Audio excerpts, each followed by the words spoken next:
Hi అందరికీ. 150 అడుగుల doctor BR Ambedkar గారి విగ్రహం అయితే మన విజయవాడలో ఉంది. మేమైతే దీన్ని విజిట్ చేయడానికి వెళ్ళాము. మాకైతే చాలా బాగా నచ్చింది. ఇదంతా అవుటర్ అన్నమాట. స్టాచ్యూ బయట ఇదంతా అవుటర్ చాలా బాగుంది. వ్యూ అయితే పిల్లలైతే చాలా బాగా ఎంజాయ్ చేశారు. నాకు కూడా చాలా బాగా నచ్చింది. విజయవాడ వెళ్ళినప్పుడు మా అక్కని పిల్లలైతే చాలా సతాయించారు. పెద్దమ్మ స్టాచ్యూకి వెళ్దాం, మేము ఎప్పుడు చూడలేదు అని చెప్పి. అయితే మా అక్క కూడా ఓకే అని చెప్పి తీసుకొని వచ్చారు. ఈవినింగ్ వచ్చాము. ఈవినింగ్ అయితే చాలా బాగుంటుంది వ్యూ. అసలు బయట గార్డెనింగ్ ఇంకంతా కూడా చాలా బాగా నచ్చింది మాకైతే. పిల్లలైతే ఇంకా చాలాసేపు ఉన్నారు, చాలా ఆడుకున్నారు. మా పాప అయితే చూడండి అసలు కాళ్ళకి చక్రాలు పెట్టుకున్నట్టు తిరుగుతూనే ఉంది బయట అవుటర్లో. ఇంకా లోపల స్టాచ్యూ కింద అండర్ గ్రౌండ్ ఉందన్నమాట. లోపలికి వెళ్తే ఇంకా అక్కడ అంబేద్కర్ గారి జీవిత చరిత్ర, ఆయన ఎక్కడ చదివారు, మన స్వాతంత్ర సమరయోధులతో ఆయన ఏమేమి చర్చలు జరిపించారు, స్వాతంత్రం కోసం ఆయన ఎంతలా పోరాడారు, ఈ విషయాలన్నీ కూడా వాల్స్ పైన అయితే వాళ్ళైతే ప్రింటింగ్ చేయడం అయితే జరిగింది. ఎంట్రీ ఇదనమాట. ఎంట్రీ టికెట్ అయితే 5 రూపీస్ తీసుకుంటారు అక్కడ ఒక్కొక్కరికి.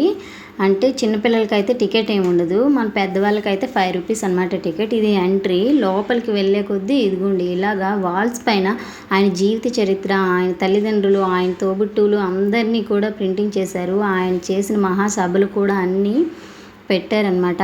నాకైతే చాలా బాగా నచ్చింది. డాక్టర్ బిఆర్ అంబేద్కర్, భీమ్రావ్ రామ్జీ అంబేద్కర్ గారు అనమాట.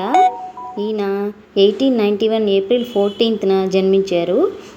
1956 డిసెంబర్ 6న అయితే ఈయన డెత్ అయితే జరిగింది. అప్పటికి ఈయన వయసు 65 సంవత్సరాలు. ఈయన ప్రముఖ భారతీయ న్యాయవాది, ఆర్థికవేత్తగా కూడా చేశారు. ఆఫ్ ది ఇంపార్టెంట్ పాయింట్ ఏంటంటే కుల నిర్మూలన కోసం ఎంతో కృషి చేశారనమాట. ఇతను స్వతంత్ర భారతదేశపు మొట్టమొదటి కేంద్ర న్యాయశాఖ మంత్రి. ఇంకో విషయం ఏంటంటే మన భారత రాజ్యాంగ నిర్మాత. ఈయన ఒక దళిత కుటుంబంలో పుట్టిన చాలా మంచి విషయాలు చాలామందికి కూడా నేర్పించారు. ఇక్కడికి వెళ్ళినప్పటి నుంచి అయితే మా అబ్బాయి ప్రతిదీ క్వశ్చనింగ్ చేస్తూనే ఉన్నాడు. అసలు ఎవరు ఈ అంబేద్కర్ గారు, అసలు ఈయన జీవిత చరిత్ర ఏంటి, ఈయన గురించి మనం ఎందుకు తెలుసుకోవాలి, ఇలా చాలా క్వశ్చన్స్ అయితే వేశాడు. అలా నేను చెప్పుకుంటూ వస్తూనే ఉన్నాను. వాల్స్ పైన చదివి చూడు అని చెప్పాను వాడికి కూడా.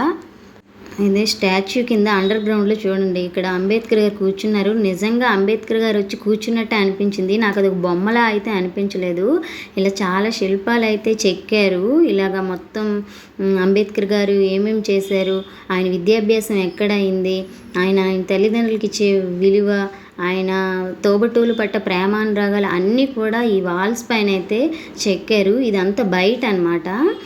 ఇంతకుముందు చూసింది మాత్రం అది మొత్తం అంతా లోపల అండర్ గ్రౌండ్ అనమాట, లైటింగ్లో ఉన్నదంతా.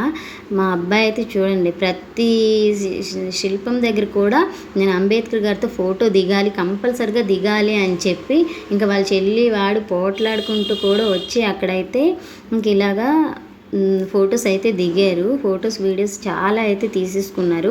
ఇంకా చాలాసేపు ఉందామని చెప్పారు, కానీ అప్పటికే టైం అయిపోయింది. నేను చెప్పేది ఏంటంటే మీరు ఎప్పుడైనా ఈ ప్లేస్ని విజిట్ చేయాలనుకుంటే ఈవినింగ్ 7 లోపల వెళ్ళండి. ఎందుకంటే 7 తర్వాత అయితే ఇది లోపలికి అండర్ గ్రౌండ్లో లోపలికి ఎంట్రీ ఉండదన్నమాట. 7 తర్వాత క్లోజ్ చేస్తారు. 7 కల్లా మీరు లోపల ఉంటే ఓకే పర్వాలేదు. 7 తర్వాత కానీ మీరు వచ్చి ఉంటే మిమ్మల్ని అయితే లోపలికి ఎంట్రీ అలౌ చేయరు అనమాట. సో మీరు 7 లోపలే వెళ్ళి ఈ ప్లేస్ని అయితే విజిట్ చేయండి. నాకైతే చాలా బాగా నచ్చింది. ఈయన జీవిత చరిత్ర గురించి ఇప్పటికైనా తెలుసుకున్నామా అని ఒక హ్యాపీనెస్ అయితే ఉంది. ఈయన మన స్వాతంత్రం కోసం చాలా పోరాడారు. డాక్టర్ బిఆర్ అంబేద్కర్ గారు ఒక దళిత కుటుంబంలో పుట్టిన బంధాలకు చాలా విలువ ఇచ్చేవారంట. ఒక పేద కుటుంబంలో పుట్టినా సరే బంధాలంటే అంత విలువ ఉండేదంట ఆయనకి. కానీ ఇప్పట్లో ఆ బంధాలకైతే ఎవరికి విలువ లేదండి. ఎందుకంటే ఈ రోజుల్లో అయితే డబ్బు ఉంటేనే బంధం నిలబడుతుంది. నాకు తెలిసినంత వరకు అయితే ఇదే నిజం. ఇదివరకటి బంధాలు అయితే ఇప్పుడు ఏం లేవండి. ప్రేమలు అనురాగాలు అయితే ఏం లేవు. డబ్బు ఉంటేనే ఎవరైనా వస్తారు. అదే అంటారు, బెల్లం ఉంటేనే ఈగలు వస్తాయి, లేకపోతే లేదు అంటాం కదా.